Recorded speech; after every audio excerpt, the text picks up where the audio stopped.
दिन हमें hardcore coach consultant business के बारे में पढ़ते हैं, बिजनेस को जूते हैं, बिजनेस को खाते हैं, बिजनेस को पीते हैं। पहले स्टाइल मारने के लिए गिटार बजाते थे और स्टाइल मारने के लिए स्टार्टअप फाउंडर बन जाते। 114 या 117 यूनिकॉर्न है, पर 117 में से सिर्फ 17 प्रॉफिटेबल है। अगर आप एक 20,000 रुपए की नौकरी कर रहे हो तो आप शार्क टैंक के 80% जजेस से ज्यादा प्रॉफिट कमा रहे हो। क्विक रिच स्कीम नहीं होती, क्विक फेलियर स्कीम होती है, क्विक पुअर स्कीम होती है। तो जहाँ पे ग्लैमर है ना, वहाँ सक्सेस के चांस थोड़े से कम हो जाते हैं क्योंकि कंपटीशन बहुत ज्यादा है। तभी तो जब आपकी एक वीडियो से 10 करोड़ की सेल किसी और के डब्बे की हो रही है, खुद का ब्रांड लाके 2 करोड़ का क्यों ना कर लेते हैं।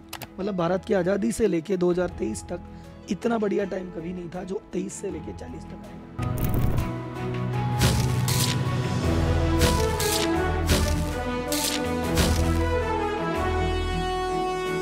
सो हाई एवरीवन, आज इंडियाज़ टॉप क्रिएटर शो में आज मैं एक ऐसे शख्स से आपको मिलवाने वाला हूं जो बिज़नेस के गुरु कहूं तो कम नहीं है। लास्ट 3 सालों में यूट्यूब पे धमाल मचा रखा है उन्होंने।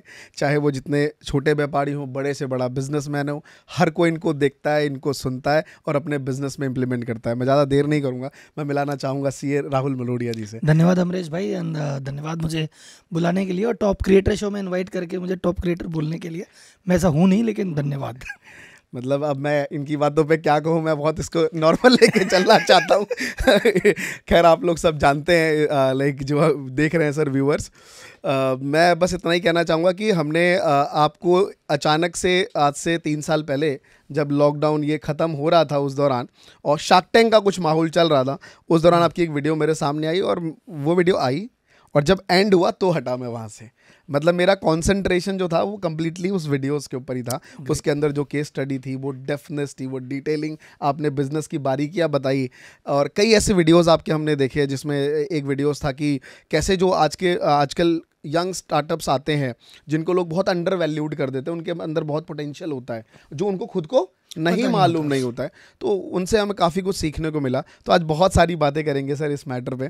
तो सबसे पहले सर इसी शुरुआत करते हैं क्योंकि हम लोग यूट्यूब पे काम करते हैं, तो जानना ज़रूरी है कि यूट्यूब पे जब आप आए तो बहुत से लोग क्रिएटर कहते हैं कि आपने केस स्टडी शार्क टैंक की काफ़ी बनाई जो वायरल हुई। मैं थोड़ा सा आपके करियर के बारे में जानना चाहता हूँ, क्या वहीं से करियर शुरू हुआ या आपका कुछ बेस था? ऐसे कहते हैं ना कि भाई टॉप पे जो आदमी होता है या कोई भी आदमी कहता है कि यार इस बंदे ने 2 साल में सफलता पाई। वो एक स्टेटमेंट है, मैं बंदे का नाम बोल रहा हूँ जो भी है, बड़ा फेमस है कि ये जो मेरा इस साल ओवरनाइट सफलता है ना, इस ओवरनाइट को सफलता को पाने में कई साल लग गए, 16 साल लग गए, तब जाके सफलता मिली है। तो यूट्यूब पे कहते हैं 3 साल में राहुल जी ने धमाल मचा दिया। वो 3 साल के पीछे 15 साल की तपस्या और है जो 3 साल में दिखी। तो उससे पहले मेरा क्या है, वैसे मैं by the way chartered accountant हूँ। पहले लोगों को पता नहीं था तो मैंने चैनल का नाम सीए लगा दिया क्या कि यार लोग मान नहीं रहे। लोग केस स्टडी करते हैं तो आदमी एक ऑथेंटिसिटी जाता है कि अरे केस स्टडी कर रहा है राहुल मल्होत्रा है कौन, ये किस हक से केस स्टडी करता है। मैं कहा भाई सीए लगाया तो लोगों को भरोसा है क्या, हाँ भाई यार इसको कर सकते हैं, इसको लाइसेंस है। तो अपन ने वो सारी चीज़ चालू की। तो मैं चार्टर्ड अकाउंटेंट हूँ। सीए मैंने कोर्स करने का एकमात्र रीज़न था कि वो सस्ता था, क्योंकि जब मैं फाइनेंशियल कंडीशन बहुत वीक थी तो जब अपन 12वीं बात पास हुए कि भाई कुछ करना है तो क्या करें, बोले यार बीबीए करो, एमबीए करो। मैं कहा उस कॉलेज की फीस नहीं है। तो बोले सबसे सस्ता क्या है भाई, बोले सबसे सस्ता सीए होता है। इसकी एग्जामिनेशन फीस भी ज़्यादा नहीं है, इसकी किताबें भी बहुत ज़्यादा महंगी नहीं है, कोचिंग भी बहुत ज़्यादा महंगी नहीं है और काफ़ी चीज़ें आप जो सेल्फ करोगे तो और सस्ता हो जाएगा। तो फिर मैंने कहा ये वाली चीज़ अपन कर लेते हैं। तो सीए में उसने किया 2012 के आसपास में, मई 2012 में सीए बन गया। तो आज मुझे सीए बने लगभग 11 साल से ज़्यादा हो चुके हैं। तो सीए बनने के बाद जो सीए की ट्रेनिंग होती है, तो ट्रेनिंग के दौरान मैं एक बॉम्बे की कंपनी में गया था, महाजन एंड नायबरा। तो वो मैनेजमेंट कंसल्टिंग, आपका आर्टिकल शिप हुई थी। तो महाजन एंड नायबरा, तो वहाँ पे मुझे लगा कि मैं गया हूँ वेट करने के लिए, ऑडिट करने के लिए, पर वहाँ ऐसा कुछ नहीं होता था, वहाँ कंसल्टिंग होती थी। तो वहाँ मुझे पता पड़ा कि जो बड़े बड़े बिजनेसमैन हैं, अपन समझते हैं इतनी बुद्धि है तो दिमाग है, ऐसे करते हैं वैसे करते हैं, नहीं। एक सर्टेन लेवल तक तो 10, 20, 25, 50, 100 करोड़ तक आदमी खुद चला जाता है।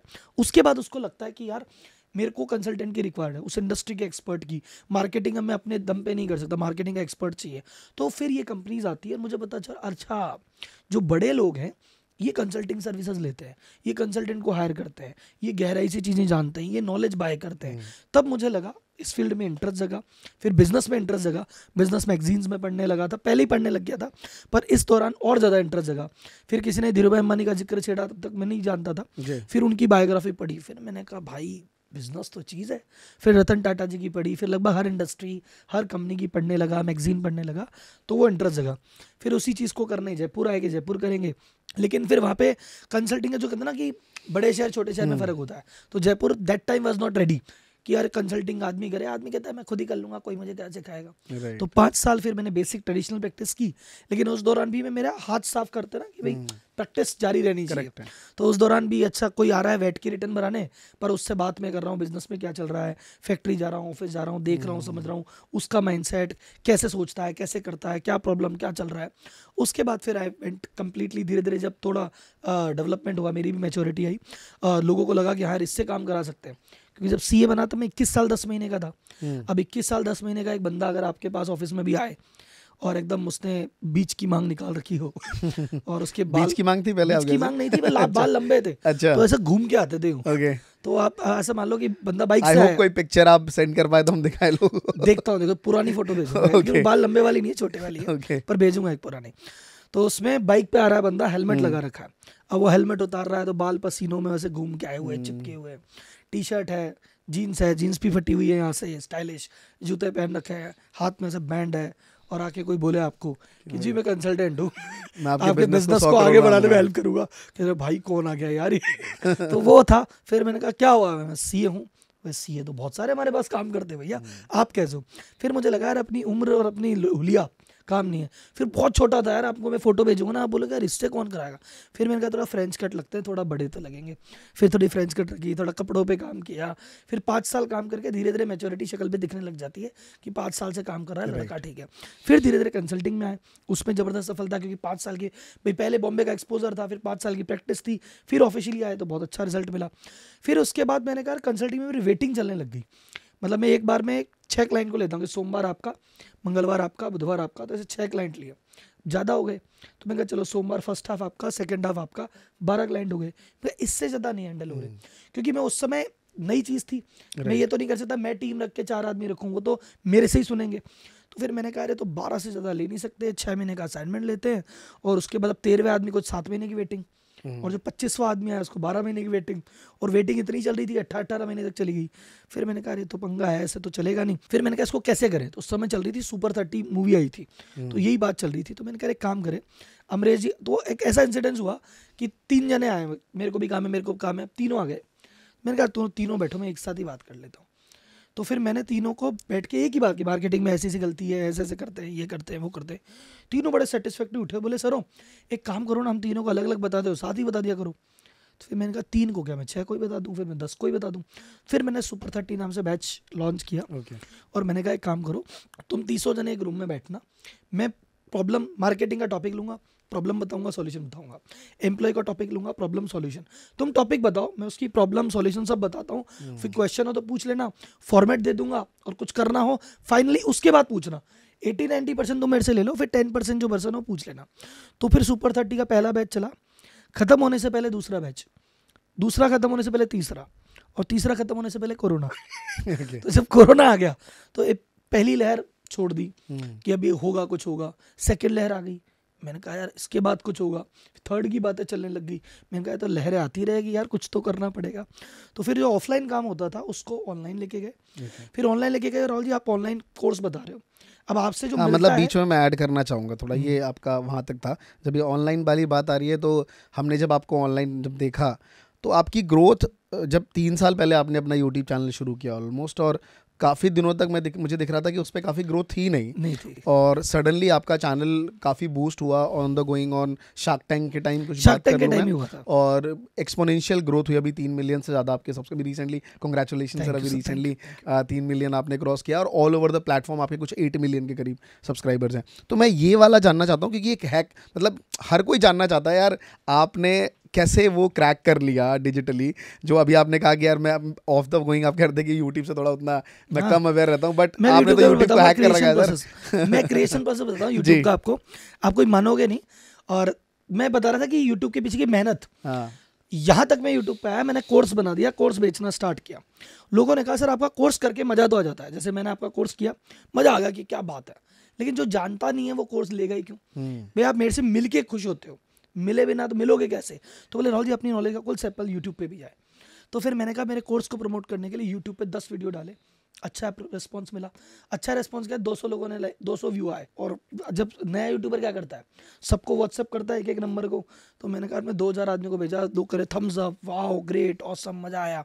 मैंने कहा अच्छा 200 लोगों ने देखा, अब भेजो। फिर 300 ने देखा, मैं मजा आया, 400। मतलब मैं ऐसे वेट करता था कि देख मेरी इस वीडियो पे 1000 व्यू हो गए।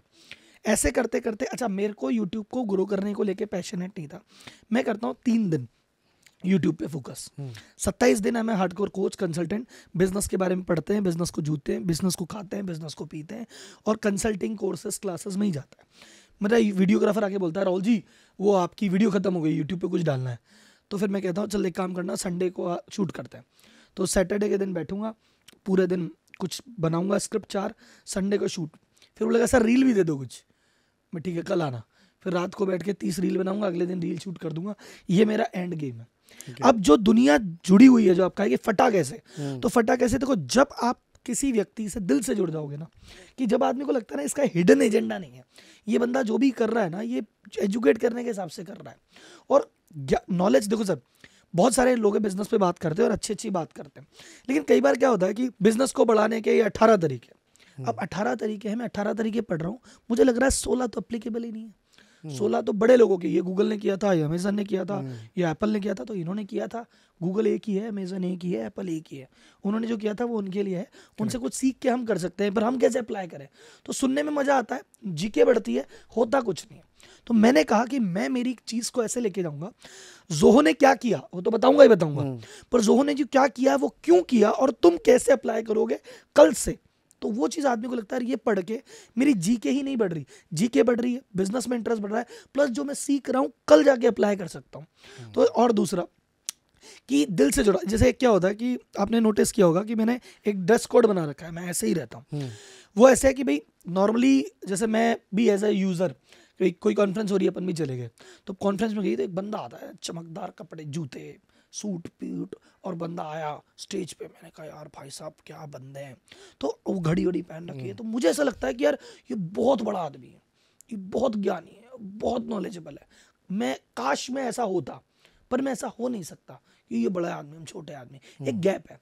तो मैंने कहा यार भाई साहब देखो अपन, अच्छा फिर वो नॉलेज जब आदमी स्टेज पे होता है फिर क्या करता है, बड़ी बड़ी बातें, एप्पल ने ऐसे किया, केस स्टडी ने ऐसे किया, एग्जाम्पल, केस स्टडी, और पूरा यूं, तो आदमी को सुन के बहुत अच्छा लगता है, कनेक्ट नहीं कर पाता। तो मैंने कहा देखो सुनो, अपन देसी है, अपन उठ के ये देखा, ये टी शर्ट, ये पहन, ये जैकेट, और देसी में जनता जनार्दन की जय हो। जैसे अब नॉर्मली बातें करते ना कि उस कंपनी ने उसको डिस्टर्ब कर दिया, मैं बोलता अरे कंपनी ने जाके आग लगा दी। अब वो आदमी बोले, अब एक सीए के साथ, मैनेजमेंट कंसल्टेंट, बिजनेस कोच, उसके मुंह से आग लगा दी, अच्छा नहीं लगता। लेकिन मैंने कहा मैं ये कवर ओढ़ के नहीं घूमूंगा कि मैं आज ही बिजनेस कोच हूँ जी, कोई हल्का आदमी हूँ क्या, चार्टर्ड अकाउंटेंट हूँ मैं, मैनेजमेंट कंसल्टेंट, मैं कुछ नहीं हूँ। मेरी क्लास कैसे चालू होती है कि देखो सर मेरी उम्र है 34 साल, मेरे बराबर हो तो दोस्त मानना, बड़े हो तो छोटा भाई मान के सुनना, छोटे हो तो बड़ा भाई आके सुनना, छोटे हो तो बड़ा भाई मान के सुनना। क्योंकि क्लास में मैंने देखा है कि टीचर, प्रोफेसर में बहुत नॉलेज है भर भर के, पर वो आके जब समझाता है ना तो बच्चों को समझ में नहीं आता। टीचर ने एक टॉपिक को 7 दिन पढ़ाया, बच्चे के समझ ही नहीं आया, फिर बच्चा दुखी है, फिर वो दोस्त को कहता है भाई समझ नहीं आया, भाई कहता है इधर आ, वो कंधे पे हाथ रखता है, कहता है ऐसे करके ऐसे, ऐसे करके ऐसे, आ गया, बोले हाँ यार आ गया। तो जब दोस्त बन के पढ़ाते हो ना, भाई बन के, तो समझ में आता है। तो मैं यूट्यूब पे कभी टीचर नहीं बना, मैं यूट्यूब पे कभी वो नहीं बना, बॉस, सीए, कोच, सारे कोट टाक दी। मैं कहा देख भाई ऐसी बात करेंगे, आग लगा दी, तूफान मचा दिया, फोड़ के रख दिया, ये लैंग्वेज की कि यार मैं भाई तो हूँ तेरा। मैं चाहता हूँ कि जो थड़ी पे बंदा, चाय की थड़ी पे बैठ के बंदा बात सुन रहा है ना, अभी चाय की थड़ी पे कोई आदमी बैठ के बात करता है, सामान्य आदमी बात करता है, यार रिलायंस वाला तो खूब पैसे वाले हैं, क्या करते होंगे यार, ये कहाँ से आता होगा इनके पास पैसा, तो सब गैस करते हैं, तुक्का मारता है। मैं बोलता हूँ गैस मत करो, तुक्का मत मारो, रियल चीज बताता हूँ। इन बीइंग अ कंसल्टेंट, जब वो अंदर की बातें जो कभी बोर्ड रूम से बाहर ही नहीं निकली, जो पहली बार बाहर निकलती है, वो भी देसी भाषा में, कह रहे कुछ नहीं किया मोटा भाई ने यार, मोटा भाई का देखिए हो रहा था, तो मोटा भाई ने कहा रॉयल तक कब तक करेंगे, तो मोटा भाई बोले ये, और ये करके मोटा भाई ने फिर कर दिया। तो आदमी को लगता है अरे ये तो सिंपल है, ये तो मैं भी कर सकता हूँ। अब अगर नॉर्मली रिलायंस की केस स्टडी करी जाए तो आदमी बोले यार ये अपन थोड़ी कर सकते हैं, पर जब मैं उस केस स्टडी को बताता हूँ, अरे कुछ भी नहीं है, ऐसे सोचा यूँ हुआ, हो गया, उन्होंने कर लिया, तू भी कर लेना, उसमें कौन सी बड़ी बात है। तो आदमी को लगता है ये आसान हो गया चीज़ें। तो नॉलेज जब अफोर्डेबल है और सुन के कल अप्लाई हो सकती है, तो उसमें वर्थ है, वो चीज़ देते हैं और फिर प्यार मिलता है। देखो, और अगेन मेरा गेम है कंसिस्टेंसी का। अच्छा, एक है अपनी नीश डिस्टर्ब मत करो कभी। जैसे आपने कहा ना एज ए क्रिएटर की क्या कोड क्रैक कर लिया, कोड ये क्रैक किया, आपने एक ऑडियंस बनाई है कि मैं बिजनेस की बात पहले मैं बिजनेस की बात करता था, एम्प्लॉय हायर कैसे करें, एम्प्लॉय फायर कैसे करें, वो सिर्फ बिजनेसमैन के लिए और किसी के लिए है ही नहीं, तो व्यूज़ कम आएंगे। जैसे शार्क टैंक की बात की, बात अभी भी बिजनेस की है पर लोगों के लिए बढ़ गई है, लेकिन मैं बिजनेस से कभी हटा नहीं। मतलब मैंने आप ये मान के चलो कि कभी ऐसा नॉर्मली है ना भाई, चंद्रयान आया तो चलो यूट्यूबर क्या करता है, चंद्रयान आया, चंद्रयान की वीडियो बना दो, खूब चलेगा, व्यू आएंगे, एक काम करो फलाना चीज़ चली, व्यू आएंगे, व्यू आएंगे। मैंने ये नहीं किया। मैंने कहा देख भाई, कोई सा भी ट्रेंड चल रहा हो, कोई सा भी टॉपिक चल रहा हो, अगर वो बिजनेस से रिलेटेड नहीं है तो मैं नहीं करता, या अगर वो बिजनेस से रिलेटेड है, अगर कोई चीज़ है जो बिजनेस से रिलेटेड नहीं है पर बिजनेस एंगल निकल सकता है। धोनी पे एक वीडियो बनाई बर्थडे पे कि धोनी, अब धोनी पे ऐसे नहीं उसने क्या किया क्यों किया, धोनी से भैया लीडरशिप लेसन्स फ्रॉम धोनी, और धोनी ने क्या किया, क्यों किया, कैसे किया, और ये चीज़ बिजनेस में कैसे एप्लीकेबल होगी, इस चीज़ पे मैंने फोकस किया। तो मैं मेरे नीज से कभी हिला ही नहीं। तो ये जो 3 मिलियन की ऑडियंस है ना, ये कट्टर ऑडियंस है, इनको बिजनेस ही पसंद है। अब अगर आपको बिजनेस पसंद है और मेरे चैनल पे एक वीडियो को आपने 5 लाख लोगों ने देखा, दूसरी वीडियो बिजनेस की है तो 5 लाख देखेंगे, बल्कि दूसरों को बताएंगे तो 6 देखेंगे, तीसरी वीडियो बनाऊंगा तो 7 देखेंगे। अब इसमें क्या है, टाइम बहुत लगेगा। जैसे मेरी 3 साल की जर्नी को ब्रेक डाउन करोगे तो 10,000 सब्सक्राइबर ने 14 महीने लगे थे, पर वो जब बिल्ड हो रहा था ना, तो वही बिल्ड हो रहा था, मास बन रहा था। तो जो चीज़ होती है ना कि यूं बनी, धूमकेतु कहते हैं ना उसको, एक धूमकेतु होता है कि जब चमकता है तो सबसे ज्यादा तेज चमकता है, सब चुप जाते हैं, लेकिन उसके बाद वो गायब हो जाता है। तो हमको धूमकेतु नहीं है कि एकदम से वीडियो फटी, वायरल हुआ, दुनिया ने कहा वाह वाह वाह वाह वाह, अगले दिन पता नहीं कौन कहाँ गया। धूमकेतु नहीं, अपन बनेंगे ध्रुव तारा। टाइम लगेगा, तपस्या लगेगी, लगे रहेंगे, लेकिन चमकेंगे बस, चमकते ही रहेंगे। मैं कहता हूँ 3 लाख सब्सक्राइबर पे रुक जाए 3 मिलियन है, 3 मिलियन ही है, नहीं चाहिए 30, नहीं चाहिए 4 मिलियन, नहीं चाहिए 5 मिलियन, लेकिन यही लोग चाहिए, बड़े नहीं। कंटेंट नहीं छोड़ूंगा मैं। करेक्ट। अब मेरा जैसे मैं बिजनेस से फाइनेंस कंटेंट की तरफ जा रहा हूँ, वो क्यों जा रहा हूँ कि बिजनेस से काफी हद तक रिलेटेड है। मैं केस स्टडी कर ही रहा हूँ, बिजनेस स्ट्रेटजी बता ही रहा हूँ, तो उसका स्टॉक मार्केट क्या क्या इंपैक्ट है बताया जा सकता है। तो मैं स्टॉक मार्केट पे ये नहीं बोलूंगा मैं बहुत बड़ा एक्सपर्ट हो गया, बट हाँ इन कंपनी को मैं समझता हूँ तो मैं उसकी तरफ जा सकता हूँ। अब मेरे को जियो पॉलिटिक्स में इंटरेस्ट है, मैं इसराइल में ये हुआ, हमास में ये हुआ, ये क्या इंटरेस्ट है, लेकिन मेरा इंटरेस्ट है, एक्सपर्ट नहीं हूँ। तो अभी नहीं बनाऊंगा वीडियो भाई, एक्सपर्ट हो जाऊंगा, इसको और स्टडी करूंगा, 2-5 साल बाद फिर सोचूंगा, लेकिन जब तक मैं एक्सपर्ट होऊंगा तभी बनाएंगे कंटेंट। तो बिजनेस पे थे, अब फाइनेंस पे कंटेंट आएगा दिवाली बाद, और उसमें हो सकता है शायद 3 मिलियन को भी क्रॉस कर जाए अपन। Great sir, great. मतलब बहुत डिटेल में आपने इसका आंसर दिया, काफ़ी लोगों को काफ़ी कुछ समझ आया होगा। मुझे 2-3 चीज़ें इसी में से समझ आ रही हैं। एक, अभी अगर आपने देखा होगा लास्ट 7 ईयर्स में, मतलब एक एंटरप्रेन्योरशिप एक वर्ड काफ़ी निकल के आया। मतलब पहले लोग बिजनेस, धंधा है ना, अपना खुद का व्यापार, इस पे ज़्यादा फोकस थे। अब लोगों को ना ये थोड़ा ओल्डेस्ट लगता है। अब लोग लगता है यार हम एंटरप्रेन्योर हैं, स्टार्टअप के फाउंडर्स हैं। डिफरेंस जानना चाहता हूँ as a business coach, as a consultant आपसे, कि एक एंटरप्रेन्योर और एक बिजनेसमैन, दोनों के बारे में, और आपकी पर्सनल राय क्या है इनके ऊपर। देखो सर, मैं इस एंटरप्रेन्योर वर्ल्ड या स्टार्टअप वर्ल्ड या इस पे नहीं जाता कि इस वर्ल्ड का मतलब क्या है। मैं तो 2 चीज़ बताता हूँ। एक होता है प्रॉपर ट्रेडिशनल धंधा, बिजनेस, जिसको आदमी मानता है कि बिजनेस का मतलब एक दुकान खोल के बैठना, एक फैक्ट्री चलाना, या एक ऑफिस में जाके बैठना। ये 3 तरीके बिजनेस के एक आम आदमी मानता है, वो ट्रेडिशनल है। अब उसमें आदमी मानता है, उसमें कोई रेस्पेक्ट नहीं मानता, उसमें इज्जत, उसको लगता है ऐसे ही है, तो उसमें क्या है। और एंटरप्रेन्योर क्या हो गया, entrepreneur is like a sexy word कि भाई आई एम एंटरप्रेन्योर। वो कहते हैं ना कि पहले 2000s में जो गिटार बजाता था उसकी वैल्यू थी, अब जो स्टार्टअप बना वो पहले स्टाइल मारने के लिए गिटार बजाते थे, और स्टाइल मारने के लिए स्टार्टअप फाउंडर बन जाते हैं।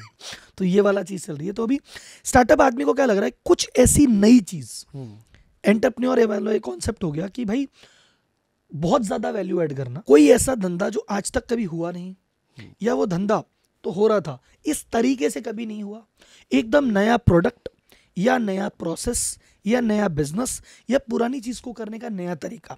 उसमें क्या है, ग्लैमर वाला फील है। मतलब आप मानो कि आज की डेट में किसी बंदे को बोलते हैं कि भाई तुझे बिजनेस करना है या क्या करना है, अपन बिजनेस करेंगे, एंटरप्रेन्योर बनेंगे, तो उससे पूछो तेरे एंटरप्रेन्योर सुनते ही मेंटल पिक्चर क्या आती है। मैं आपसे पूछूंगा एंटरप्रेन्योर का मतलब क्या है, तो एंटरप्रेन्योर की मेंटल पिक्चर आती है कि बंदा सूट वूट में बैठा हुआ है और लैपटॉप खोल रखा है और कुछ टाइप वाइप कर रहा है, और उसके 5 किसी बिल्डिंग है, एसी लगा हुआ है, लाइट है, वाइट है, और दुनिया बैठी है, और वाह वाह वाह वाह, ये उसको फीलिंग आती है। एंटरप्रेन्योर का मतलब ये होता है। पर भैया वो टेक एंटरप्रेन्योर, क्योंकि मूवी में अगर अपन देखे जाएंगे, मूवी में बिजनेसमैन यही दिखाया, बिजनेसमैन ऐसा ही होता है। टीवी सीरीज में बिजनेसमैन ऐसा ही दिखाया। बिजनेसमैन तो होता है भैया फैक्ट्री में धूल में गाड़ी लोड करा रहा है, उधर वहां पे बैठा है, दुकान पे बैठा है ग्राहक, तो उसको उन्होंने माना अनसेक्स क्या रही है, तो पुराना है। हम इस नए तरीके पे जाएंगे और ये नया तरीका इंडिया में चल रहा है, चलना भी चाहिए, लेकिन अभी ये स्टार्टिंग फेज पे। अभी जो फर्स्ट फेज के जितने भी स्टार्टअप निकले ना, मोस्टली आप मानो, जैसे मैं बार बार कहता हूँ कि 114 या 117 यूनिकॉर्न है, उनमें से कई का स्टेटस अभी तो मंदी में चला भी गया, पर 117 में से सिर्फ 17 प्रॉफिटेबल है। 20 लोग प्रॉफिट दिखाते ही नहीं है और 77 लॉस में। तो अब इमेजिन करो कि 77 लॉस में इन किसकी बात हो रही, छोटे की नहीं, यूनिकॉर्न की, और 20 बता नहीं रहे। तो क्यों नहीं बता रहे भाई, उनका भी यही हाल है। तो ऐसा मैंने कहा था भी किसी को कि अगर आप 20,000 रुपए की नौकरी कर रहे हो कहीं भी, तो आप शार्क टैंक के 80% जजेस से ज्यादा प्रॉफिट कमा रहे हो, क्योंकि उनका तो माइनस में आ रहा है भाई, तुम्हारा प्लस है तो कुछ घर तो ले जा रहे हो। करेक्ट है। तो इसको ऐसे समझे कि स्टार्टअप, आपके पास एक यूनिक आइडिया है ना, यूनिक प्रोडक्ट है, कुछ ऐसा कर रहे हो जो सब बदल के रख दोगे, तो मैं आपके साथ हूँ, आपको करना चाहिए। बट ऐसा मान लो कि ऐसी चीज़ें बहुत कम होती है, बहुत लिमिटेड होती है। रियल धंधा, रियल वेल्थ और रियल सस्टेनेबिलिटी, जिससे बाजार डेली रोजी रोटी आती है, जो आप कह सकते हो कि सस्टेनेबल कैश फ्लो है, हर महीने कुछ घर में आएगा, वो बिजनेस से आएगा, वो धंधे से आएगा। वो एंटरप्रेन्योरशिप में अभी फंडिंग मिली भाई साहब, पैसे, मर्सिडीज गाड़ी, बंगला, ये वो, वैल्यूएशन, मंदी आई, वैल्यूएशन नहीं मिल रहा, बंदा नहीं मिल रहा, स्टार्टअप भैया इसको बिक गया, उसको बिक गया, खेल खत्म, अब नया ढूंढो। तो मैं स्टार्टअप करने से मना नहीं कर रहा, मैं स्टार्टअप के अगेंस्ट नहीं हूँ, पर मैं कह रहा हूँ कि सिर्फ स्टार्टअप देखा देखी करना कि इसने कर लिया तो मैं भी कर लूँ, और आजकल यही चल रहा है, तो ऐसे करके आप अपना समय भी वेस्ट कर रहे हैं, टाइम भी वेस्ट कर रहे हैं। Business is the original way. Ultimately पहले स्टार्टअप, अच्छा ये चला था यूएस में वेंचर कैपिटल आया, स्टार्टअप आया, उसमें गूगल निकला, फेसबुक निकला, अमेजन निकला, तो लोगों को लगा इसमें बहुत पैसा है, पर वो धीरे धीरे समझ में आया कि ऐसे 2-4 ही निकलते हैं, उसके बाद तो सब पैसा डूबता ही है। तो यूएस तक एक्टिव हो गया कि अभी हमें कैश फ्लो वाले बंदे चाहिए, प्रॉफिटेबल चाहिए, थ्रासियो मॉडल ज़्यादा चलता है रादर देन दिस कि सक्सेसफुल को और सक्सेसफुल बनाने का गेम है अभी फेलियर पे दाव खेलने का गेम नहीं है। तो ओवरऑल यूएस लेवल पे बदल गया, सॉफ्ट बैंक को जबरदस्त घाटे हुए, उसको भी समझ में आ गया। अब धीरे धीरे इंडियन वीसी भी समझ रहे हैं और सब फोकस कर रहे हैं कि ग्रोथ बहुत नहीं चाहिए भाई, प्रॉफिट लेके आओ तुम तो। राइट। तो मतलब बेसिकली ये एक साइकिल है, ट्रेंड चलता है बेसिकली कि लाइक अभी अगर आप देखें तो लास्ट 2 साल पहले, अभी तो लाइक विंटर सीजन है स्टार्टअप वर्ल्ड में, बट 2 साल पहले सबको ग्रोथ चाहिए था, स्केल ला के दो, हमसे पैसे लेके जाओ। बट जो यूथ देख रही है, मुझे लगता है वो बहुत कम, लाइक जैसे आपने कहा कि यार सूट वूट वाला बंदा देखती है, मुझे लगता है जितने भी बंदे अगर रियल में उसने धंधा बनाया, चाहे वो एंटरप्रेन्योर बने या बिजनेसमैन बने, बट उसकी हार्ड कोड जो उसने मेहनत करी है बैक हैंड पे, जब उसने वॉशरूम साफ किया होगा, है ना, वो चीज़ लोग नहीं देख पाते, उसकी वो दिखाता नहीं है। वो दो चीज़ वो कोई दिखाता ही नहीं। जैसे आज की डेट में आपको पता पड़ता है फलाना बिजनेस सक्सेसफुल है, कौन बताता है? मीडिया। और मीडिया का होता है स्टार्ट और एंड। मीडिया बोलता है कि रिक्शे वाले की लड़की थी, यूपीएससी बन गई, तो ये और ये, अब बीच में क्या किया वो मीडिया को मतलब नहीं। करेक्ट है। एक गांव के किसान के लड़का था, आज बना ली 500 करोड़ की कंपनी, हाँ तो ये बता दिया और ये बता दिया, अरे बीच में कैसे बनाई उसने कंपनी, वो तो बता दे। तो हम क्या है, मीडिया सेलिब्रेट करता है कि इधर से इधर की स्टोरी, बीच की स्टोरी खा जाता है। और ये हर चीज देखो, बॉलीवुड में क्या होता है, बॉलीवुड मूवी देखी आपने, बॉलीवुड में एक गरीब हीरो है और एक गाना आता है, वो गाने में अमीर हो जाता है यार। वो गुरु भाई, मैंने गुरु मूवी देखी इंस्पायर होने के लिए, वाह इंस्पायर होंगे, देखेंगे कि धीरू भाई अम्बानी ने क्या किया। वो गुरु मूवी भाई स्टार्ट हुई और फिर एक गाना आया, बट इंस्पायर्ड हुए थे हम सब उस टाइम। भयंकर इंस्पायर हुआ, थिएटर में देखा था मैंने। मैं आज भी कितनी बार देखता हूँ, मैं भी 4-5 देख चुका हूँ, मैं 20-25 बार देख चुका हूँ, मैं रिपीट पे देखता हूँ। लेकिन आप मान के चलो कि अपन इंस्पायर हुए उसकी शुरुआत के स्ट्रगल से, बात के से, लेकिन जो बीच में जो हुआ ना, गाने कहाँ दिखाया? वो गाने में गाड़ी ले आया, गाने में घर ले आया, गाने में बुढ़ा हो गया, गाने में आ गया। अच्छा हीरो भागता है बचपन में, भागते भागते बड़ा हो गया। अरे दादा बीच की स्टोरी क्यों खा जाते हो तुम? हम देखते ना फॉरेन बायोग्राफी में, वो गरीब भी दिखाते हैं, अमीर बनने की जर्नी दिखाते हैं कि ये हुआ था, ये हुआ था, ये हुआ था, ये हुआ था, हमारे खा जाते हैं। तो मीडिया की भी यही आदत है, हमारे बॉलीवुड की भी यही आदत है। अच्छा कहानी सुनाने वाला भी यही सुनाता है, कहानी ये सुनाया, मैं पहले बहुत गरीब था, आज मैं इतना कमाता हूँ। अरे भाई बीच की जर्नी तो बता दे यार, वो तो बता दे, क्योंकि वही जूस है। तो ऐसा है कि सबको आउटपुट चाहिए, तो इसी वजह से कहता है कि फेलियर से सीखना चाहिए। जो लोग काफी फेल हुए हैं बिजनेस में, मैं कह रहा हूँ डॉट्स पॉइंट्स पकड़ो, सक्सेस और फेलियर दोनों से सीखना चाहिए। मैं बोलता हूँ प्रोसेस सीखनी चाहिए। तुम क्या आउटपुट के पीछे पागल हो? आउटपुट कि भाई जो बंदा आउटपुट के पीछे पागल है, कि बस मुझे तो ये गाड़ी चाहिए, ये भी गाड़ी आती कैसे वो प्रोसेस से मतलब नहीं, गाड़ी चाहिए। तो जब ये गाड़ी वाला कॉन्सेप्ट आता है ना, तभी क्विक रिच स्कीम आती है, फिर आदमी फेल।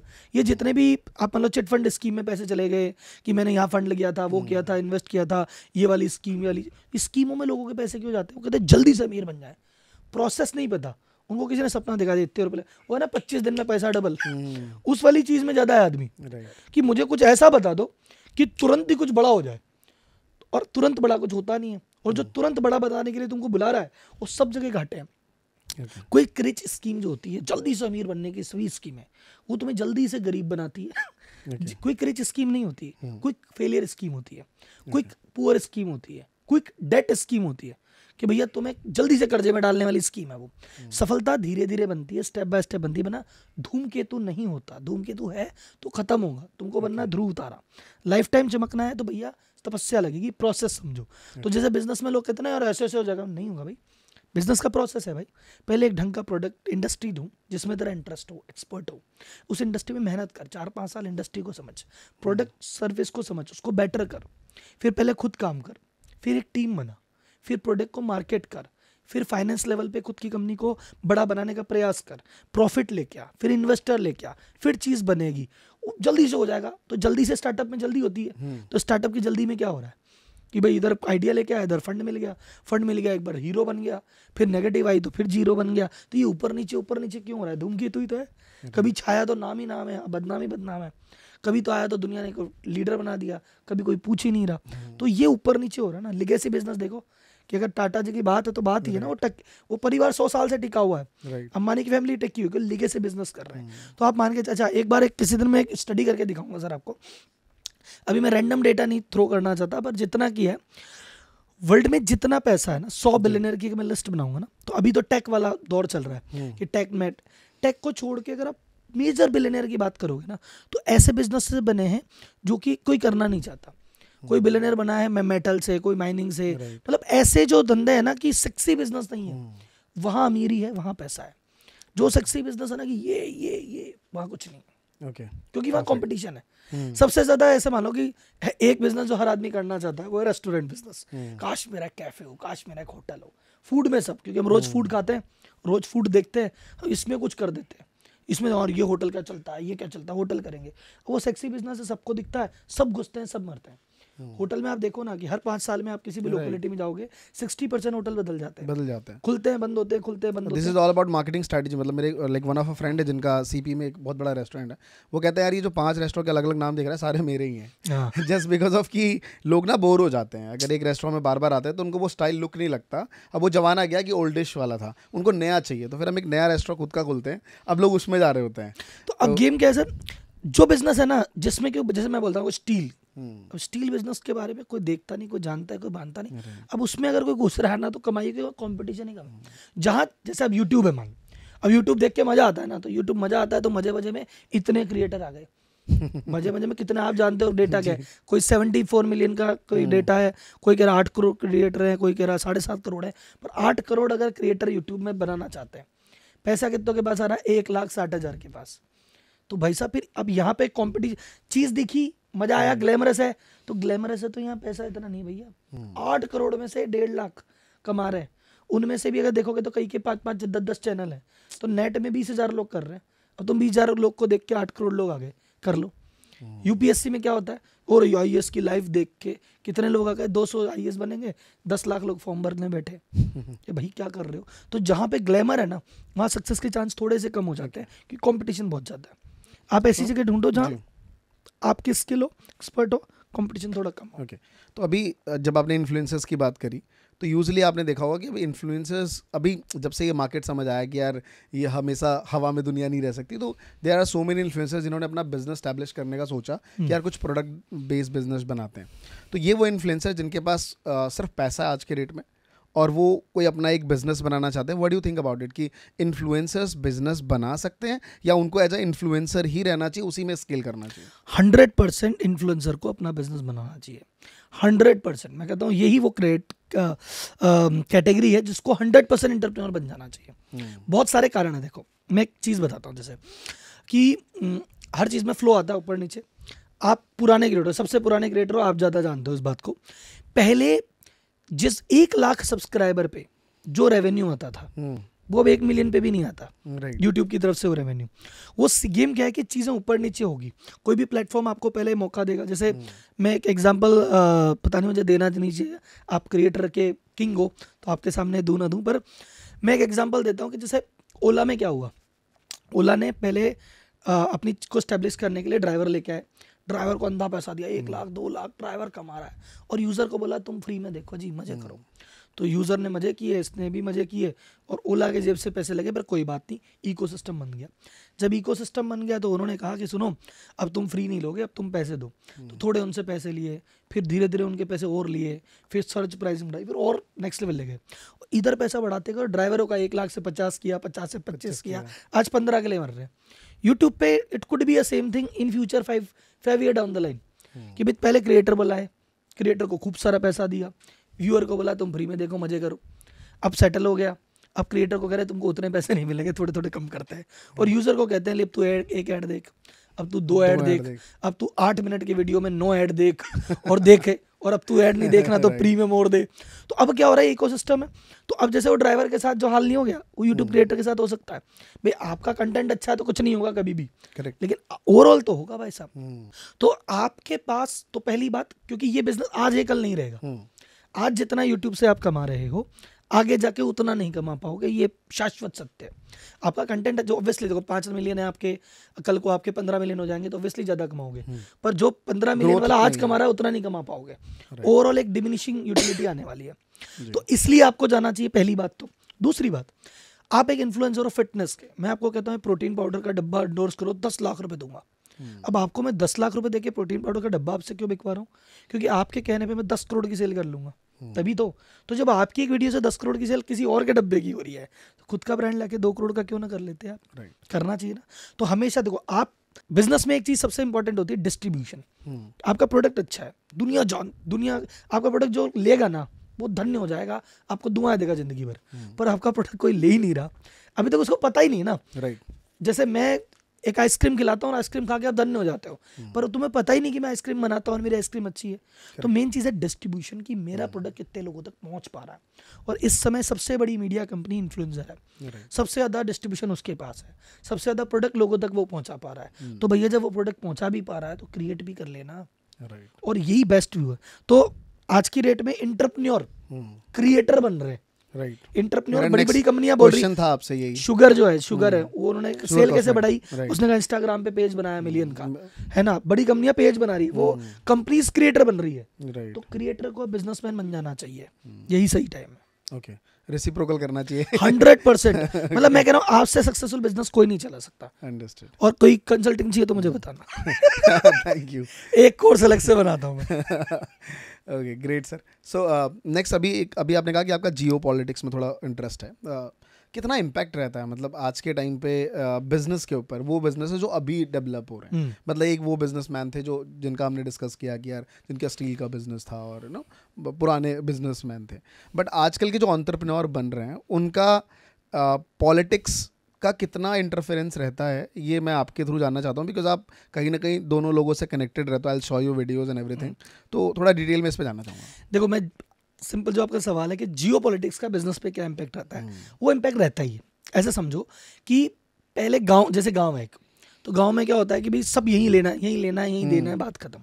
अब क्या हो गया, ग्लोबल विलेज की। अब ऐसा है कि आपका रॉ मटेरियल कहीं से आता है, आपका टैलेंट कहीं से आता है, पैसा कहीं से आता है। तो जैसे मान लो आप बिजनेस कर रहे हो, तो आपने कहा यार मेरा जो बिजनेस है इसमें मेरे को रबड़ है, तो मेरा रबड़ है, रबड़ तो पेट्रोकेमिकल से आता है, पेट्रोकेमिकल तो ऑयल की रेट पे डिपेंड करता है। तो अब मेरा बिजनेस कुछ भी है, अब अगर ऑयल में कुछ भी ऊपर नीचे होगा तो मेरा रॉ मटेरियल ऊपर नीचे होगा। प्लस मान लो मैं एक्सपोर्ट कर रहा हूँ और फॉरेक्स में कुछ भी बात हो गई, फॉरेक्स हुआ, डॉलर रेट ऊपर नीचे हुई, तो मेरे बिजनेस में इम्पैक्ट आएगा। सपोज मैं स्टार्टअप फाउंडर हूँ और मुझे फंडिंग चाहिए होती है, फंडिंग यूएस से आती है, और यूएस में ही रिसेशन चल रहा है तो वहाँ से फंडिंग नहीं आएगी, तो मेरा कैपिटल रुक जाती है। तो आपकी कैपिटल कई जगह से आ रही है, अगर ग्लोबल सेंटीमेंट गड़बड़ा गए तो आपकी कैपिटल रुक जाएगी, और वो फ्लो रुका तो ओवरऑल इम्पैक्ट आता है। ऑयल में कुछ हुआ तो आपका अगर रॉ मटेरियल है तो भी दिक्कत आएगी, फॉरेक्स है तो एक्सपोर्ट में दिक्कत आएगी। तो ऐसा आप ये नहीं कह सकते कि भाई ऊपर कुछ भी हो रहा हो मेरे को फर्क नहीं पड़ता, वो फर्क पड़ता है, कुछ इंडस्ट्री को ज़्यादा, कुछ इंडस्ट्री को कम। जैसे कोई इंडस्ट्री जो है ही ऑयल पे डिपेंडेंट, तो ऑयल में जरा सा कुछ भी होता है तो इन पे फर्क पड़ जाता है। लेकिन कोई जो ऑयल पे नहीं भी है, उसका कहीं ना कहीं रिपल इफेक्ट में वो इम्पैक्ट पड़ता है। ये तो अंडरस्टूड है, मैं समझ पा रहा हूँ। अभी लाइक रिसेंटली एक फाउंडर है, मैं उनका पॉडकास्ट सुन रहा था, दे टॉक अबाउट इट कि यार पहले वैट होता था, तो मैं किसी अदर स्टेट से मैं काम कर रहा हूँ, वहाँ मेरे को देना पड़ रहा है 12%, कहीं अलग काम कर रहा हूँ मेरे को 5%, तो बहुत ज़्यादा कलेक्टेड था। बट जब से GST आया तो यार हमारे लिए थोड़ा आसान हो गया कि सबसे एक तरह की लाइक मोनोटोनस काम करना है, बहुत सारी चीज़ें। दैट्स मेरे को समझ आ रहा है कि आजकल के एंटरप्रेन्योर को काफ़ी हेल्प हुआ है लाइक गवर्नमेंट की तरफ से, या उनको थोड़ा बहुत कॉम्प्लेक्स चीज़ें हुई हैं। देखो चीज़ें कॉम्प्लेक्स की अगर मैं बात करूँ तो जैसे कुछ बहुत सारे स्ट्रिंजेंट लॉ थे, शायद एक फिगर है मुझे 69,000, हाँ जी, 59,000 अलग अलग तरह के, 59 या 69,000 तरह के अलग अलग लॉ थे। वो कंप्लायंस कम होते होते अभी 24,000 के आसपास रह गई है। okay. तो काफ़ी हद तक कंप्लायंस बंद हुई, ईज ऑफ डूइंग थोड़ा सा बेटर हुआ है। लेकिन आप ऐसे मान के चलो कि भाई कोई भी इकोनॉमी जब ग्रो करती है तो ग्रोइंग इकोनॉमी पे इंटरनेशनल भी प्रेशर रहता है। इंटरनेशनल बहुत सारी चीज़ें होती है कि आपको ऐसा करना पड़ेगा, वैसा करना पड़ेगा। उस चक्कर में गवर्नमेंट बहुत सारे इनिशिएटिव लेती भी है। और देखो जब आप पांचवी सबसे बड़ी इकोनॉमी, जिसके पास जो चीज़ होती है ना अपने आप ध्यान वहीं चला जाता है। तो पहले बार हमारे पास ज़्यादा पैसे नहीं थे, ज़्यादा इकोनॉमी बड़ी नहीं थी, तो ध्यान कहीं और था। अब हमको पता चल रहा है कि इकोनॉमी बड़ी हो रही है और वर्ल्ड के बड़े बड़े देशों से हमको इज्जत इसी बात पे मिलती है कि भाई साहब इंडिया में इतने बड़े कस्टमर हैं, उनकी वर्किंग पेइंग पर कैपिटल इनकम बढ़ गई है। तो फिर इन चीज़ों को सुधारना पड़ता ही है, और अभी करंट गवर्नमेंट सुधार भी रही है, इससे कोई बात मतलब नहीं ध्यान कहीं और सा से, मतलब पहले चाइना पे था, अब लोगों का मॉडरेशन इंडिया की तरफ बन रहा है। भाई पहले लगता था चाइना की पर कैपिटल इनकम ज़्यादा है, उनका पैसा ज़्यादा है। जैसे आज के डेट में आप मुझे एक फिगर बताओ कि आईफोन कितना % आईफोन का जो है सेल वो चाइना से आता है। आई थिंक अब जब से मेड इन इंडिया काफ़ी चीज़ें हुई हैं तो बहुत चीज़ें बदली। चाइना की जो सेल है ना, वो सेल जो होती है आईफोन की, वो कम से कम 15 से 30% का एक एग्जैक्ट फिगर वहाँ से आता है। इंडिया आईफोन की टोटल सेल का मात्र 1.5% करता है। मात्र 50,000 करोड़ के आईफोन इंडिया ने लिए, पर टोटल सेल का मात्र 1.5%। मतलब सेकेंड फेज में हम लोग। अब हम नेक्स्ट चाइना है, मतलब जो चाइना रहा ना पिछले 25-30 साल, वो हम अब होने वाले हैं अगले 25-30 साल। तो मैं कहता हूँ अगर आप बिजनेस कर रहे हो, बिजनेस करने की सोच रहे हो, तो अगले 15 साल भूतो न भविष्यति, मतलब भारत की आज़ादी से लेके 2023 तक इतना बढ़िया टाइम कभी नहीं था जो 23 से लेके 40 तक आएगा, और 40 से लेके 100 के बाद भी नहीं है। मतलब 2040 से 2090 के 50 साल भी उतने नहीं होंगे, क्योंकि ये ग्रोथ का फेज है ना सर, नेक्स्ट लेवल ग्रोथ होने वाली है। Correct. तो बिजनेस करने का उचित समय है ये। तो आप बिजनेस को चाहे अभी स्टार्ट करो या कहीं जॉब करके एक्सपीरियंस लो फिर स्टार्ट करो, बट बिजनेस में कहीं ना कहीं आपका इन्वॉल्वमेंट होना चाहिए। रॉकेट बनने वाली है इकोनॉमी, इसमें कोई डाउट नहीं है। ओके कोई एक सेक्टर, जब आप लाइक इकोनॉमी की बात करते हैं, इंडिया की बात कर रहे हैं कि भाई इंडिया काफ़ी ग्रो कर रहा है, तो इंडिया ग्रो कर रहा है, बट सम ऑफ हाउ कुछ सेक्टर्स ऐसे होते हैं जो बहुत तेज़ी से ग्रो कर रहे होते हैं। जैसे भी अगर रिसेंटली बात करूँ तो इन्फ्लुएंसर वाला सेगमेंट बहुत ज़्यादा ग्रो किया कुछ सालों में। तो कोई कुछ सेक्टर्स की बात कर सकते हैं जो सेक्टर बहुत तेज़ी से ग्रो करने वाले आने वाले 5 सालों में? देखो सब वैसे तो बहुत सारे सेक्टर्स ग्रो करेंगे, लेकिन अगर मैं मान जाए एक आम आदमी जिससे कनेक्ट कर सकता है, जैसे मैं बोलता हूँ डिफेंस में बहुत ज्यादा ग्रोथ होने वाली है, पर डिफेंस के सेक्टर में काम करने वाले लोग इंटरप्रेन्योर कम ही होंगे। कितने होंगे? 10-20-25 हज़ार, लाख, 2 लाख, 5 लाख। ऐसे सेक्टर की बात करें जिससे आम आदमी कनेक्ट करता हो, तो पर्सनल एंड ब्यूटी केयर, जितनी भी तरह की एस्पिरेशनल चीजें, आप ये मान के चला जितनी भी एस्पिरेशनल चीजें हैं उनमें ग्रोथ होने वाली है जबरदस्त वाली। मतलब एस्पिरेशनल का मतलब ऐसा मानो कि मैं पहले आदमी था कि कहीं से भी कपड़ा लेके शर्ट सिला के पहन लेता था, अब मैं बोलूंगा मुझे तो फलाने ब्रांड का ही पहनना है, मुझे नॉर्मल दुकान से नहीं लेना, मैं तो मॉल में जाके ही लेना है। तो आदमी की एस्पिरेशन बढ़ गई। पहले ये था कि यार कोई घूमने से क्या फर्क पड़ता है, कहीं भी घूम आएंगे आसपास। अब एक नहीं, मुझे फ्लाइट में बैठना ही बैठना है, अब मुझे वो ब्रांड चाहिए, वो घड़ी चाहिए, मेरे पास भी ये चाहिए। तो आप आज की डेट में अमरीश जी सबको सजेस्ट करता हूँ, आपके सभी क्रिएटर्स को ब्रांड बनाने पे ध्यान दो। यूएस जो कुछ है ना वो ब्रांड बनाने के पीछे है। प्रोडक्ट उनका जैसा भी है, उन्होंने उसका एस्पिरेशनल वैल्यू ऐसा बना दिया कि गुची पहने तो भाई गुची पहन के आदमी जाने क्या हो जाता है, एलवी पहन के न जाने आदमी क्या हो जाता है। वो जो एस्पिरेशनल है कि गुची का चश्मा लगा के अगला आदमी भाई सब मजा ही आ रहा है, वो वाला एस्पिरेशनल अपन को क्रिएट कर जाएगा ना जो ब्रांड, वो ब्रांड जीत जाएगा। और हर इंडिया में बहुत ब्रांड बनने वाले हैं। और ब्रांड देखो, एक तो ब्रांड होता है, कमोडिटी होता है। कमोडिटी का मतलब कि वाइट शर्ट लेनी है, ये कमोडिटी है, किसी भी दुकान से वाइट शर्ट मिल जाएगी। तो अगर किसी भी दुकान पे वाइट शर्ट मिल जाती है तो फिर वाइट शर्ट में ज़्यादा मार्जिन नहीं रहेगा, वाइट शर्ट में ज़्यादा कमाई नहीं है, फिर वाइट शर्ट में कंपटीशन ज़्यादा है। क्योंकि वाइट शर्ट 1,000 रुपये की आप दे रहे हो, ये भाई साहब कहेंगे मैं 900 की ले लो, वो भाई साहब कहेंगे 800 की मेरे से ले लो, कोई कहेगा मैं 700 में दे दूंगा। तो आप बहुत ज़्यादा पैसा नहीं कमा पाओगे, मार्जिन कम रहेगा, प्लस कॉम्पिटिशन है। पर आपने कहा वाइट शर्ट दे रहा हूँ, ब्रांड है भैया हमारे अमरीश ब्रांड की वाइट शर्ट, तो भाई साहब अमरीश ब्रांड की वाइट शर्ट ही लेनी है तो कंपटीशन ही खत्म हो गया कि मेरे को तो लेनी ही है। अब कंपटीशन खत्म हो गया, आप 2000 की दोगे तो भी मैं ले लूंगा। तो ब्रांड बनेगा और हर चीज में बनेगा। इंडिया अनऑर्गेनाइज से ऑर्गेनाइज की तरफ जा रहा है। पहले खुली पताशी खाते थे, गोलगप्पे ठेले लगे होते थे हर गली कोने पे सब खाते थे, अब मॉल में मिलने लग गई पताशी। तो जो 100 ठेले वाले बेचते थे वो एक मॉल में बिक जाती है। तो इनकम सारी एक आदमी के हाथ में चली गई, 100 की इनकम चली गई, क्योंकि बंदा कहता है खुला नहीं ब्रांड, खुली चीनी नहीं ब्रांडेड चीनी। तो खुली चीनी अगर बिक रही है तो सब बेचो। हम 1 लाख आदमी चीनी बेच रहे हैं, सब बेच लो, कोई दिक्कत नहीं, चीनी है, कमोडिटी है। पर जब पैकेट में जाके बिकेगी तो पैकेट तो 50 कंपनियों की बिकेंगे, तो फिर वो 1 लाख आदमियों का सेल 50 आदमी लगे। तो चीनी ब्रांड हो गई, आपका पताशी ब्रांड की तरफ चलेगी। सिंगल सिनेमा नहीं चाहिए, हमें मल्टीप्लेक्स चाहिए। लोकल ढाबे में नहीं खाएंगे, हम चेन में खाएंगे। जूते लोकल नहीं, ब्रांड चाहिए। कपड़े नहीं, हमको ब्रांड चाहिए। तो पूरी दुनिया, क्योंकि आप समझो बायर ही चेंज हो गया। पहले बायर कौन था? अपन पैदा हुए 80s 90s में, मैं 34 साल का, आप भी लगभग इसी एज के। अपन जब पैदा हुए थे उस दौर में, अपन गरीबी में पैदा हुआ, इंडियन गरीब था, अपन चीज़ों की वैल्यू देख के लेते थे कि सस्ती आ रही है, बढ़िया आ रही है, ले लो। उस टाइम बीच में रोकना चाहूँगा, जब सॉरी बीच में इंटरप्ट करना आपको, कि जब आपने कहा, बट उस टाइम हमारे पास ऑप्शंस बहुत नहीं थे ना, वी हैव अ चॉइस। कि पहले के लोग कहते थे ना कपड़ा देख के बता देते हैं यार कपड़ा सही है खराब है, अब देख के बताओ।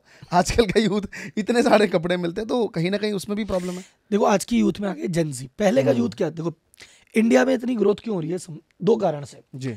पहली बात, जैसे मान लो अपने पिताजी 10,000 रुपये सैलरी कमा रहे, तो 10,000 में से वो 6,000 रुपये बचाते थे। ऑफिशियल डेटा है 57% इंडिया सेविंग करता था, 57। पिताजी पैसे आते कहते थे सुनो ये ना अपनी छुटकी की पढ़ाई के लिए, ये अपनी छुटकी की शादी के लिए, ये अपने घर बनाने के लिए, ये यार माताजी की आंखों के ऑपरेशन के लिए, और ये अपन है ना अभी घूमने जाएंगे ना वैष्णो देवी, ये थोड़े पैसे उसके लिए। ये सब देने के बाद जो बचा ये LIC जाएगी। अभी इतना पैसा बचाने के बाद ये कितना बचा? 4,000। बोले भाग्यवान है, 4,000 में घर चला लो। पहले सेविंग थी, बाद में खर्चे थे। पहले कमाई भी 10,000 थी और फिर मेंटेलिटी भी थी। अब कमाई कितनी हो गई? कमाई है 30,000 रुपये, और मेंटेलिटी क्या है कि 30,000 रुपये 1 तारीख को खाते में आएंगे ना, तो आज का यूथ 6 तारीख तक तो 36,000 खर्च कर देता है। वो कहता है 30 तो ये सवा, और 6,000 के क्रेडिट कार्ड की स्वैपिंग और हो गई। अब बोला आदमी बेटा खाली यार खत्म हो गया।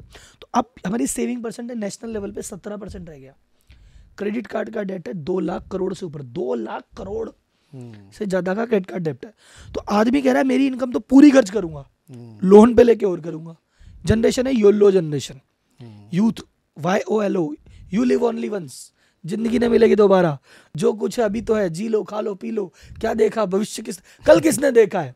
तो भाई साहब जब लोग इतने हैं, पैसा बहुत है, कर्जा लेने को तैयार है और सब खर्च करेंगे, तो बाजार में तो भारी आएगी ना। लेकिन ओवरऑल अगर देखा जाए तो भाई साहब वो चीज़ है नहीं।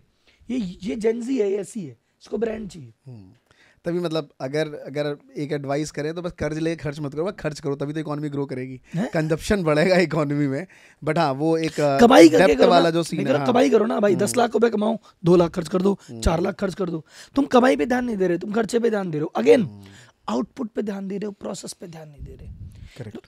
मैं आईफोन लेके आया, राहुल जी आईफोन लेके आए, आईफोन हम भी आईफोन लेंगे। भाई राहुल जी आईफोन लेने से की प्रोसेस बताओ, कैसे आईफोन लेके आए, क्या लेके आए, किस परिस्थिति से लाए, क्यों लाए, हम लाएंगे। अरे भाई तुमको नहीं लाना है, भाई मैं लाने के पीछे ये लॉजिक था, तुम्हारा लॉजिक दिखावा है, मेरा लॉजिक कुछ और है, समझो बात को। तो अपन उसमें जाते ना, इसने मर्सिडीज ली, अपन ही मर्सिडीज लेंगे। उसने मर्सिडीज कैसे ली? उसने पहले मेहनत करके 10 करोड़ रुपए कमा लिए, फिर 10 करोड़ कमाए, उसमें से 50 लाख निकाल के मर्सिडीज ले आया, हक बनता है उसका, लिया। तुम मर्सिडीज कैसे ले रहे हो कि 10 लाख रुपए 5 साल में जोड़े तुमने, अब 40 लाख का कर्जा लेके मर्सिडीज ले रहे हो, अगले 20 साल EMI चुकाओगे, ये क्या कर रहे हो भाई साहब? तो तुम ये EMI, बंधुआ मजदूरी भारत में कब बंद हुई थी? कोई सर बंधुआ मजदूरी कब भारत में बंद हुई थी? I don't know, बंधुआ मजदूरी भारत में बंद ही नहीं हुई। पहले भारत में बंधुआ मजदूरी ऐसी थी कि तुम मेरे गुलाम हो, तुम काम करोगे, ठीक। अब यह है कि वो बंधुआ मजदूर बनाने वाले चले गए, अब EMI आ गई है। अब आप तुम EMI के बंधुआ मजदूर हो। तुम बंधुआ मजदूर हो किसके? बैंक के। बंधुआ मजदूर पहले क्या था? मेहनत मैं करूंगा सुबह से शाम दिन रात, और जो आएगा वो मालिक तुम्हारा। अब क्या हो रहा है? मेहनत तुम करोगे 30 दिन सुबह से शाम, और जो आएगा वो मालिक बैंक का। तुम बंधुआ मजदूर हो, जिसने लोन ले लिया उसके पैर में बेड़ी है, वो गुलाम है, किसका? बैंक का। ये चीज़ पूरी उधारी पे जिंदगी जी रहा है आदमी। हाँ, मतलब साहूकारों वाला गेम था कि लोगों ने पहले कुछ कर्ज ले लिए, फिर वो चुकता नहीं कर पा रहे तो उनको उनमें ही काम कर रहे हैं और जीवन काट रहे हैं, पैसा बन नहीं रहा अब यही तो हो रहा है भाई। तुमने 20 साल की उम्र में जैसे ही कमाने लायक हुए, पहले आईफोन के लिए कर्ज ले लिया। 1 साल की, इंडिया में 10 में से 6 आईफोन ईएमआई पे है। हाँ, ये मैं एक स्टेटस पढ़ रहा था। 10 में से 6।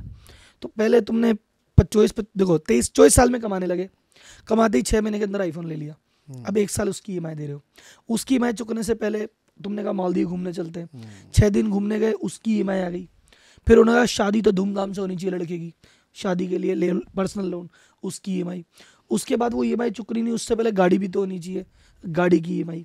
ये दोनों ईएमआई चुक रही नहीं है, उससे पहले ले भाई घर लेना चाहिए, अपनी छत, ये ले उसकी ईएमआई। ये लेते लेते भैया 30-35 साल की उम्र तक उसने जो कुछ किया सब ईएमआई पे किया। 55 तक चुकाता ही रहेगा। फिर रिटायरमेंट में कहेगा अब बेटे बेटियों पे डिपेंडेंट है। उसने कुछ नहीं किया। अब अगर वो कहता कि नहीं यार 20-25 साल में आईफोन बाद में लेते, घर बाद में लेते, गाड़ी बाद में लेते, कुछ बिजनेस स्किल डेवलप करते, उससे कमाई स्किल डेवलप करते, इस पैसे को स्किल में लगाते, स्किल डेवलप करते, इनकम बढ़ाते हैं और पैसा बचाते हैं, ये पैसे को री इन्वेस्ट करते हैं, बिजनेस बिल्ड करते हैं। मैं कहता हूँ तुमको किसने कहा कि तुमको 25-26 साल की उम्र में रो पड़ के आल्टो क्यों लेनी है? तुमको 28 की उम्र में तुम्हें रो पड़ के क्रेटा क्यों लेनी है? तुम रुक जाओ तो 40 में मर्सिडीज आएगी। तुम 30-35 साल में 3 BHK के लिए क्यों परेशान हो रहे हो? तुम रुक जाओ, 45 की उम्र में बंगला लेना, कोठी लेना शहर के बीचों बीच। तुम थोड़ा रुक जाओ। तुम पहले पैसे से असेट बना लो, असेट से इनकम आने दो, उस इनकम से अय्याशियां करना। जो ये अय्याशी है ना कि बड़ा कोठी, बड़ी बंगला, घूमना फिरना, टैं जो भी है, मर्सिडीज, ये किससे है कि पहले मैंने पेड़ लगाया, उस पेड़ से जो पत्ते आते हैं उस पर पैसे आते हैं, वो तोड़ के अय्याशी है। वो पेड़ तो लगाओ भाई साहब, तो असेट तो जनरेट करो जो रेवेन्यू दे। Perfect sir. मतलब आपकी बातों से मैं ये समझ पा रहा हूँ, और जब मैंने साइकोलॉजी ऑफ मनी जो बुक पढ़ी तो उसमें साफ है कि यार कमाने के 1000 तरीके हैं लेकिन गंवाने का सिर्फ एक ही तरीका है। 10,000 रुपये कमाना बहुत आसान है बट उसे सेव करना इट्स टू डिफिकल्ट। और जब कभी किसी से गाड़ी की बात आपने करी अभी 2-3 बार, तो गाड़ी जब 1 करोड़ की चल रही होती है मार्केट में, तो जो लोग देख रहे होते हैं उसमें से कुछ लोग ऐसे होते हैं, वो ये सोचते हैं कि इसके पास अगर ये 1 करोड़ की गाड़ी है तो इसके पास 1 करोड़ रुपए कम हो गए, है ना। तो एट द एंड गोल, बाकी आपने जो एग्जांपल दिया पता नहीं क्यों मेरे पे सूट कर रहा था। मैंने 19 में अल्टो खरीदी थी, मैंने 28 में ही क्रेटा ली थी। मैंने अपनी घरे भी उसी एज में ले रहा था। I don't know. लेकिन आप बचे हुए कैसे हो? आपने एक तरफ अपनी स्किल पे काम करके इनकम बढ़ाए जा रहे थे। स्किल पे काम था, इनकम बढ़े जा रही थी, तो कोई दिक्कत नहीं, आप खड़े हो, सेटल्ड हो, प्रॉपर्टी असेट बना रखी है। लेकिन अगर उस समय इनकम तो नहीं होती, स्किल तो नहीं होती, तो मेरे कहने का मतलब है कि तुम्हारे को 25 लाख की गाड़ी खरीदने का हक है, तो खाते में 75 लाख पड़े हैं तो पड़े होने चाहिए। मतलब उसके बाद तुम 25 लाख को ईएमआई पे, तुमने कहा सर लोन से फायदा रहता है, हाँ फायदा रहता है, ले लो तुम ईएमआई पे ले लो, खाते में 75 लाख पड़े ना, फिर ले लो। तुम्हारे पास 1 करोड़ का घर लेना है ना, 3 करोड़ पड़े तो ले लो। अब तुमने कहा नहीं पैसा वो 25 लाख ही पड़े हैं, 75 लाख का लोन लेंगे फिर लेंगे। मैंने कहा भाई फिर रुक जा, उस 25 लाख को 2.5 करोड़ कर सकते हो तुम, रिलैक्स करो। तुम कहीं इन्वेस्ट कर सकते हो उसको, अपनी नॉलेज में इन्वेस्ट कैसे करें सर, डूब जाएंगे पैसे भाई साहब। उस पैसे को नॉलेज में इन्वेस्ट करो सबसे पहले। 25 लाख का नहीं, तुम 2500 रुपए का कुछ किताब ले आओ। तुमको इन्वेस्ट करना है ना, तो कम से कम इन्वेस्टमेंट, तुम 10 लाख इन्वेस्ट कर रहे हो, तुम उससे पहले 10,000 रुपये इन्वेस्टमेंट सीखने पे कर दो। तुम पहले किताब लाओगे, सर मैं तो किताब ले लेके आता हूँ, मैं कोर्सेज करता हूँ छोटे छोटे, यूट्यूब पे बैठता हूँ, मैं ना 6 महीने इन्वेस्ट नहीं करूँगा, मैं 6 महीने सिर्फ इन्वेस्टमेंट के बारे में पढ़ूंगा। एक्सपर्ट क्या बोलता है, किताबें क्या बोलती है, ये क्या बोलता है, वो क्या बोलता है, सब पढ़ के एक ओपिनियन बनाऊंगा, फिर कहीं जाऊंगा। और ओपिनियन भी कैसे जाऊंगा कि मुझे 10 लाख इन्वेस्ट करने, तो मैं पहले 6 महीने तो सीखूंगा, फिर 6 महीने उस 10 लाख में से 50,000 लगाऊंगा कि जो मैंने सीखा क्या है। उसके बाद आपके 9.5 लाख 95 लाख हो जाएंगे। तुम ये प्रोसेस पे तो जाओ। तुम 10 लाख रुपए इसने कहा उसने कहा, टिप दी, फाइल लगा दे, फिर वो 10 के 5 रह गए, फिर रोने लग गए। सर रोया मत करो। Perfect sir. काफ़ी डिटेल में आपने बहुत सारी चीज़ बताई। बस एक लास्ट क्वेश्चन मेरा आपसे और है कि जो भी जिनकी एज अभी 25 साल है या 22-23 साल है, उनको अगर आपको 1-2 लाइक बुक्स रिकमेंड करें कि यार एकेडमिक तुमने बहुत पढ़ ली, अगर कुछ ऐसे स्किल ओरिएंटेड जो काफ़ी उनको माइंडफुलनेस चीज़ें मिले, 1-2 बुक जो आप रिकमेंड कर पाएँ। देखो सर, एक तो पावर ऑफ हैबिट में बुक बोलूँगा, सबको पढ़नी चाहिए, क्योंकि वो पावर ऑफ हैबिट ये बताती है कि हैबिट बनती कैसे और टूटती कैसे, और तुम्हारा जो दिमाग काम कर रहा है ना, एक्चुअली हम कहते हैं ना माइंडसेट, आदमी को माइंडसेट बदलना चाहिए, नेगेटिव को पॉजिटिव करना चाहिए। माइंडसेट क्या है? तुम्हारा एक सोचने का तरीका, सोचने का एक तरीका, फिक्स तरीका, मतलब हैबिट। पावर ऑफ हैबिट ये बता देगी कि तुम्हारा माइंडसेट जो बना हुआ है, अगर तुम्हें नहीं पसंद आ रहा कि ये गलत है, तो वो टूटेगा कैसे और नया बनेगा कैसे। और माइंडसेट जैसे टूट के नया बन गया, वो अपने आप चीजें ठीक हो जाती है। दूसरा, जो बिजनेस कर रहे हैं, मैं उनको कहता हूँ ई मिथ किताब पढ़ो। तो ई मिथ किताब से आपको पता पड़ेगा कि भैया बिजनेस नॉलेज होना, जैसे एक शेफ होना अलग बात है और रेस्टोरेंट चलाना अलग बात है, डॉक्टर होना अलग बात है, हॉस्पिटल चलाना अलग बात है। हो सकता है मैं हॉस्पिटल डॉक्टर से बेहतर चला लूँ, क्योंकि हॉस्पिटल चलाना एक स्किल है। तो ई मिथ उसके बारे में थोड़ा डिटेल से आपको बताती है। बाकी हर चीज़ के बारे में देखो, मैंने इतनी बुक पढ़ी है, वो होता है ना कि एक बार किसी से पूछा था, स्टीवन स्पिल्सबर्ग से पूछा शायद, कि आपकी फेवरेट मूवी कौन सी है। तो उसने कहा कि भैया, जिसने पूछा उसने कहा आपके कितने बच्चे हैं? उससे 3 बच्चे हैं। तीनों में से कौन सा फेवरेट है? उसे तीनों ही फेवरेट है। मैं कोई तो ज़्यादा होगा। ज़्यादा नहीं सर, मेरे सब बच्चे एक समान है। तो उसने कहा मेरी मूवी भी सब मेरे लिए एक समान है, कोई प्लस नहीं। तो मैंने जितनी किताबें पढ़ी, मैं नहीं बोल सकता ये ज़्यादा अच्छी है, बुरी, बहुत सारी अच्छी अच्छी किताबें। आउटलायर्स पढ़ो, मेलकम ग्लैडवेल की। तुम सेक्टर पकड़ो, माइंडसेट पे 4-5 चीज़ें पकड़ो। सुबह उठनी है, 5 AM क्लब पकड़ो, द सीक्रेट पकड़ो, लॉ ऑफ अट्रैक्शन। तुम एक विधा पकड़ो। तुम रैंडम पकड़ोगे तो मर जाओगे, ये चीज़ ध्यान रखना। आपको पहले क्लैरिटी होनी चाहिए मुझे पढ़ना क्या है, कि मैं माइंडसेट पे काम कर रहा हूँ भाई, तो फिर माइंडसेट की किताब पढ़ो। फिर बोला यार मैं इन्वेस्टमेंट के बारे में सीखना चाहता हूँ, फिर वही किताब पढ़ो। अब मैं मार्केटिंग सीखना चाहता हूँ, वही पढ़ो। रैंडम पढ़ोगे ना, अभी ये उठा ली, अभी वो उठा ली, इसने कहा ये देख ली, तो चीज़ें क्या है कि तुमने पढ़ बहुत कुछ लिया, पर सब अधूरा अधूरा पढ़ा। ऊपर मास्टर किसी के तो हुए नहीं, जैक ऑफ ऑल है। फिर एक कॉन्सेप्ट दूसरे से टकराएगा, तुम कंफ्यूज हो, पता ही नहीं कुछ बारे में। तो डेप्थ में पढ़ो। मतलब मैंने जितने भी सब्जेक्ट के बारे में मैं बात करता हूँ, मैं कहता हूँ मार्केटिंग, तो मार्केटिंग कोई 50 से ऊपर किताबें पढ़ के, न जाने कितना घंटे लगा के, अब मैं कहता हूँ हाँ मार्केटिंग के बारे में पूछो कुछ भी, एक्सपर्ट्स के बारे में सुन के, अब मैं मार्केटिंग की 3 किताब पढ़ के बोलूँ यार ये किताब अच्छी थी और ये मार्केटिंग है। नहीं भाई, मार्केटिंग बहुत बड़ी चीज़ है, फाइनेंस बहुत बड़ी चीज़ है, एम्प्लॉय मैनेजमेंट बहुत बड़ी चीज़ है, इस पर आपको करना चाहिए। बाकी यूथ को लेके एक ही संदेश है, देखो धूमकेतु मत बनो, एकदम से जल्दी से कुछ नहीं होता, धीरे धीरे हौले हौले सब होता है। बिल गेट्स ने कहा कि हम 1 साल में जो कर सकते हैं उसको ओवर एस्टिमेट करते हैं, और 10 साल में जो करते हैं उसको अंडर एस्टिमेट करते हैं। तो तुम ये मत सोचो कि यार 1 साल में ये हो जाए वो हो जाए, 1 साल में कुछ नहीं हो रहा। तुम तो बोलो मैं ये कर रहा हूँ, 10 साल में क्या ये हो जाएगा, तो 10 साल में डेफिनेटली जो तुम सोचते हो ना, उससे 100 गुना ज़्यादा चीज़ें हो सकती है। मतलब जो मैं कहता हूँ कि जो मेरी इनकम थी कि काश ये इनकम आ जाए तो मैं मज़ा आ जाए, उससे डबल का तो रेंट चला जाता है, उससे 5 गुना तो सैलरियां बढ़ जाती है, और इनकम तो फिर अलग लेवल पे चली गई। तो मेरे कहने का मतलब है कि आपकी सोच एक ही होनी चाहिए कि मेरे को गलत नहीं करना है, मेरे को जो करना है जल्दी, एक तो गलत नहीं करूँगा, एक दूसरा जल्दी नहीं करूँगा, मुझे धीरे धीरे करना है, हौले हौले करना है, और अपना सेल्फ इंटरेस्ट हटा दो। जैसे बहुत मुश्किल होता है कि आदमी कह रहा था मैं बाइक पे चल रहा हूँ, अब आप कह रहे हो गाड़ी की मत सोचो, मैं कह रहा हूँ देखो आप ये मत सोचो कि मैं मेरी गाड़ी के लिए काम करूँ, मैं मेरे घर के लिए, मैं बच्चों के लिए काम करूं। आप जो बिजनेस अगर कर रहे हो, आप ये सोचो मैं सिर्फ मेरे कस्टमर के लिए काम करूं, वही तुम्हारे देवता हैं, वही तुम्हारे भगवान हैं, सो उनके लिए काम करो।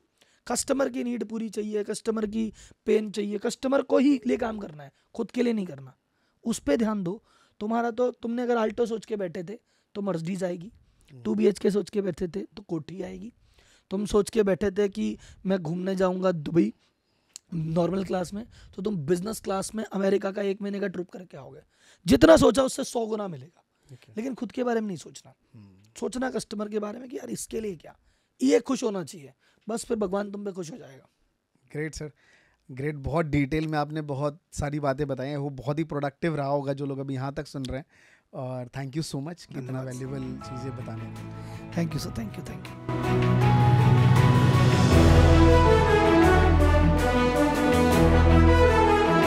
तो मैं कहता हूँ अगर आप बिजनेस कर रहे हो, बिजनेस करने की सोच रहे हो, तो अगले 15 साल भूतो न भविष्य, मतलब भारत की आज़ादी से लेके 2023 तक इतना बढ़िया टाइम कभी नहीं था जो 23 से लेके 40 तक आएगा।